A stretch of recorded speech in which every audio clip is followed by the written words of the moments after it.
Columbia Emergency Response Plan. And in doing that, I secured a little bit of help from the American Red Cross. Erica Vacaflores, Yes. is that right? Yeah. Okay. Who's with you? Saida. And you're both from the American Red Cross? Yep, she was one of our volunteers here in Hudson. And I thought it'd be a good idea for the committee, in conjunction with the CERT plan, to kind of hear what resources, they have that we can tap in the event of, an emergency situation here in Columbia County.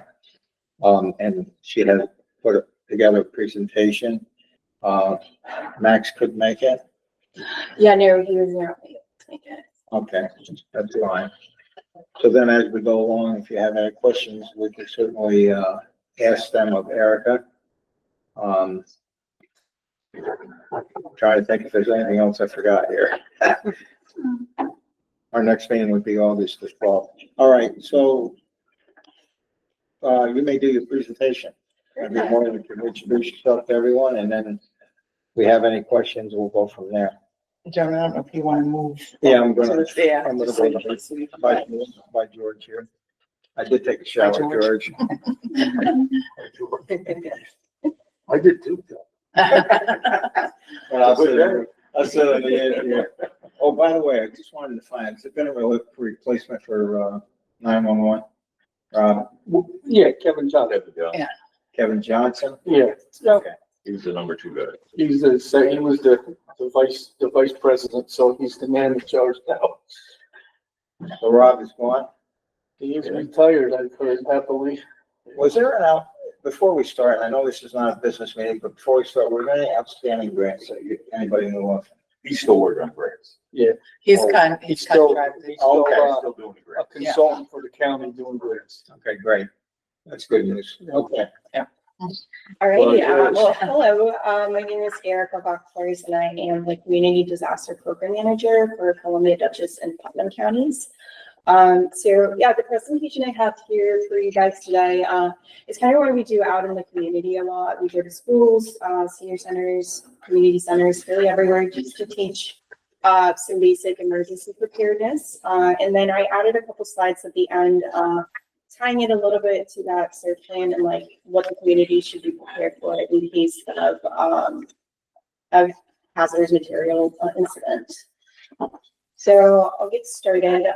Again, this is a very broad preparedness presentation. So for starters, odds are that a disaster will strike. So it's always better to be prepared. Disasters happen with little to no notice, and they can really happen anywhere. So with this presentation, we go and teach the community what are some steps that they can take to be better prepared. So some of the hazards we experience here in New York State, and I'll ask this to you guys, probably quicker to ask which ones we don't experience here in New York State. Does anyone know? Hopefully no tsunamis. Yeah, we don't have any tsunamis. Volcanoes. There are volcanoes. I think everything else is a go. It's possible, yeah. That's probably the quickest time I would do this part. But yeah, the only two we don't experience here in New York State are tsunamis and volcanoes. So we really want to stress like the importance of being better prepared. It's up to you to get ready. So we always stress for community members to be really prepared for emergencies because they can't really count on receiving help right away, right? Emergency services could be overwhelmed, roads could be impassable. So it's very important for them to have things prepared and be ready. Right? I know in all the ICS trainings that you mentioned, like you are always the first responder, right? So it's very important to know what to do. You can prepare. So the importance of preparing is really so like the community feels confident and knows what to do in those situations. And yeah, it's important to help us stay safe, adapt to challenges, and recover quickly. So the Red Cross came up with this 3-step plan on how to be better prepared for emergencies. So one of them is to get a kit, make a plan, and then be informed.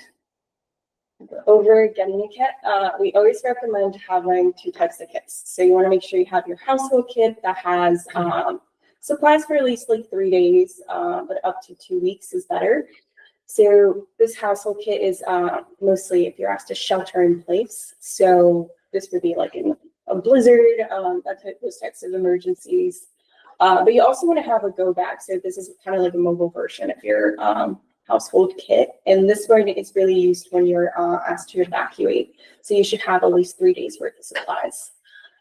We always like to stress that you want to have supplies for each member of your household, and you want to make sure that you customize them to your personal needs and which disasters are common to your area. So what that means, what is essential every day to you? So what is essential to you may not be to me. So it's very important that you think of, oh, do I use this type of medication frequently that I need to have in my go kit? So you want to make sure you have food, water, your first aid kit, and always have some form of like communication. You have a radio up there, flashlight, that's it, stuff. And you want to make sure you keep it fresh and you check your kit at least every 6 months to ensure nothing's expired. Again, customizing your kit. You want to make sure you're being conscious of your health and medical needs. Also, if you have pets, it's always good to have a kit for your pet. And new thing with the Red Cross is all pets are accepted at our shelters. So if we do open up a shelter, people are more than welcome to bring their pets in there, and we'll figure out like pet situation, with the CART teams, or we have a good relationship with the Humane Society here in Columbia. Yes. So we'd work collaboratively with them to find solutions for pets. Always recommend to have something that brings you comfort when you're stressed. So we tell, especially kids, like if they have like a teddy bear or like a picture that they like to keep, to always bring that with them. And it's important also to know which disasters are common to your location, because things you may bring may be different depending on that. And then we always recommend to have different kits. So if you're at work, you're not going to be able to go back home and grab your kits. So always good to have a secondary kit at your work location, and always have one inside your vehicle, just in case you are in the road and you get stranded. All right, so now the second step, we talked about getting a kit. Now we're just going to talk a little bit about making a plan. Some important things to consider when you're making your emergency preparedness plan is to know, again, what disasters are likely to happen in your area. Keep in mind which of your household members do tend to travel a lot, because that if they hold some sort of responsibility, you want to make sure that responsibility is transferred to whoever is at home. I'll give you guys an example. So if there was a fire at your home and it was like dad's responsibility to grab the infant and evacuate, and dad is not home, you want to make sure that that responsibility is transferred to either like mom or big sister, right? But you always want to make sure that everyone, each household member has their own responsibilities, and keep in mind household members who travel. You also want to make sure you plan for members that have access and functional needs. So these folks may need additional assistance evacuating, so it's always good to have a plan set for them beforehand. And again, have a plan for pets and service animals. Include the right details, so how to evacuate, where you want to meet, how to communicate, important records. So it's always good to have copies of every single important record you have in your go kit. Things like your lease, your insurance documents, your birth certificates, your social security cards, all that stuff.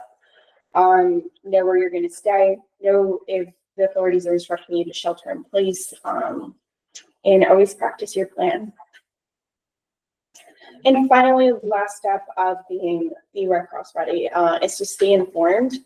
So it's very important that you identify like how you're going to get your information, whether it be through New York Alert or through like Red Cross apps, or maybe the local news channels and stuff. So for in that you are getting your information from the most up-to-date source. And yeah, those are pretty much some of our steps to be Red Cross ready. Any questions? All right. So Yeah, Columbia County, is there a site that has been, in case there is a evacuation? There a site that's been picked from Columbia? There's a few shelters, so there's a few.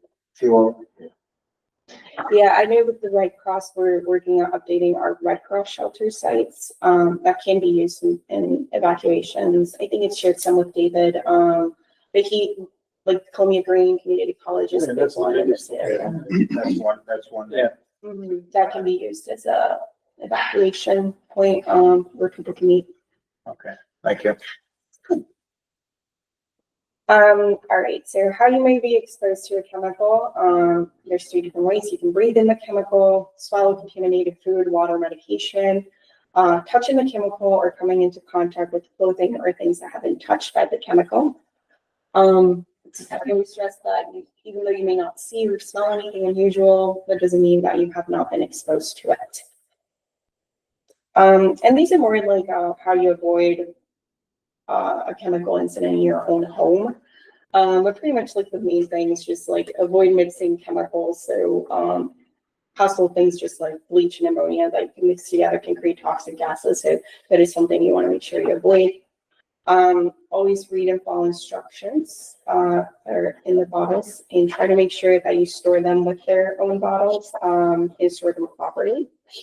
You always want to make sure you're aware of things that have fire that can lead to a fire. So things like aerosol hairsprays, like paint stuff. You always want to make sure that is you're not using that near any open flame.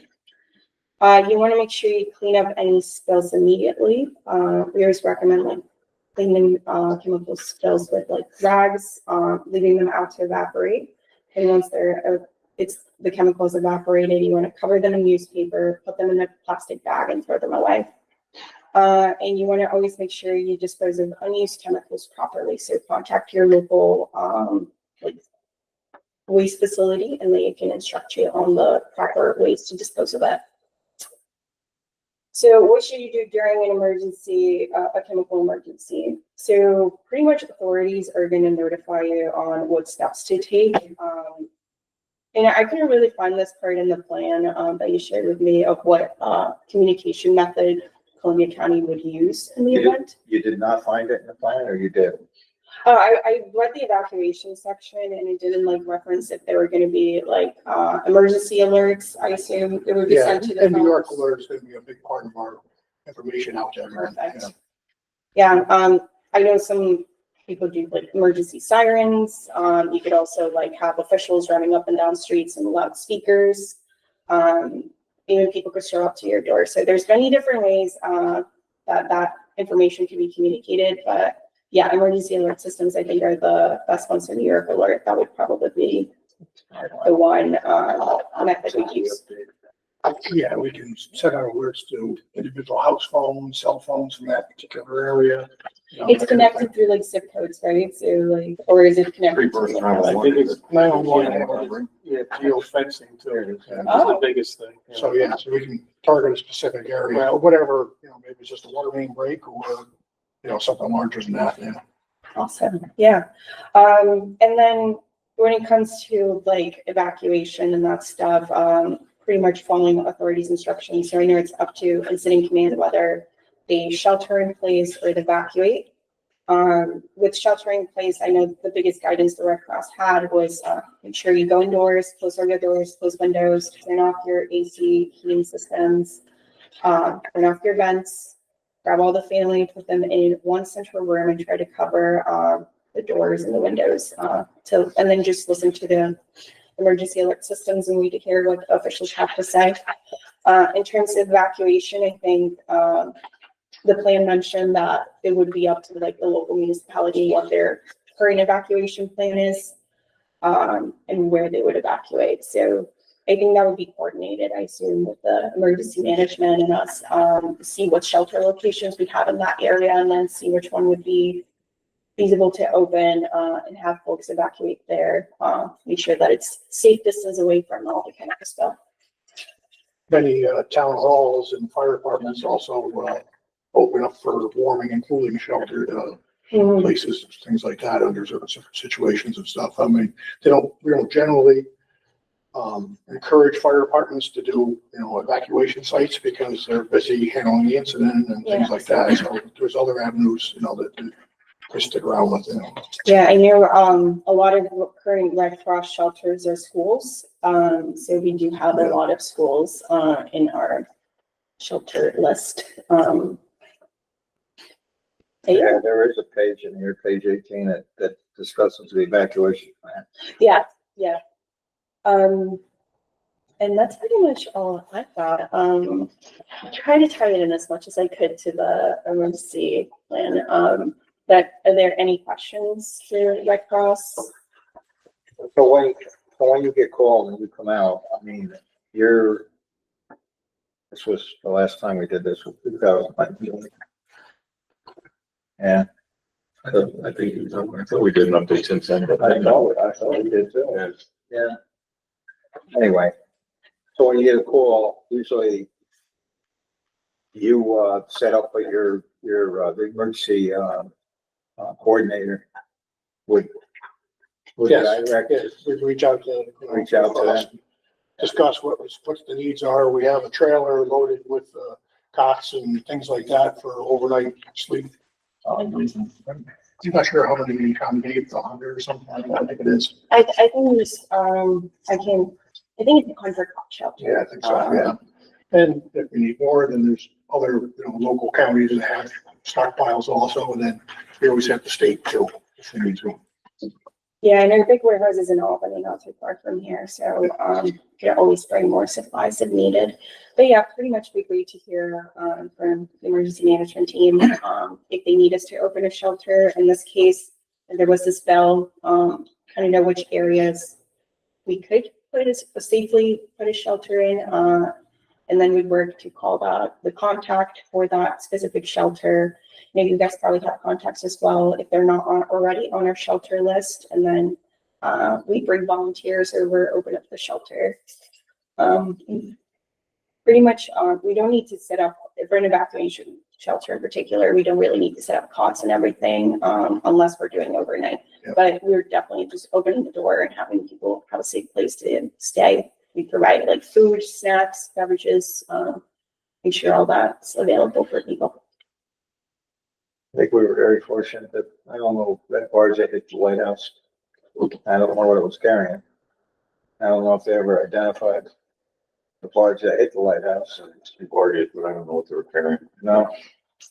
Something car, right? So it's either concrete bridge spans or. Yeah, construction type stuff. Yeah. Constructions, yeah. So anyway, anybody else have any questions? Unfortunately, we don't have a business meeting, but how long has Mr. Johnson been at 911? Just a couple of weeks.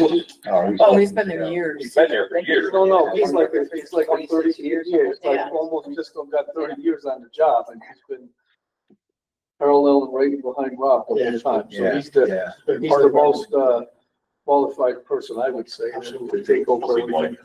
Yeah. It might be a good idea. I'm surprised. I think he was because he's losing money. Yeah, it might be a good idea to have him for the next meeting. It's not till August. I'm not sure how that date plays out for everybody and how that would work, but August 12th. So maybe reach out to him and maybe bring him in to discuss some things that might be going on that, he might be looking at for the next meeting. Mm-hmm. So, I mean, we've been fortunate, I believe, in Columbia County. Have you had anything that in Columbia County that?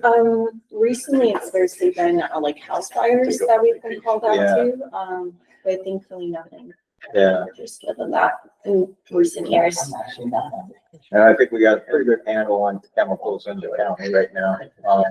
Everybody seems to be reporting, for the tier 1, and I think we got a pretty good handle on chemicals. A lot of stuff is going green chemicals lately, so that there's not a huge quantity of real hazardous stuff out there that we know of. That we know of, yeah.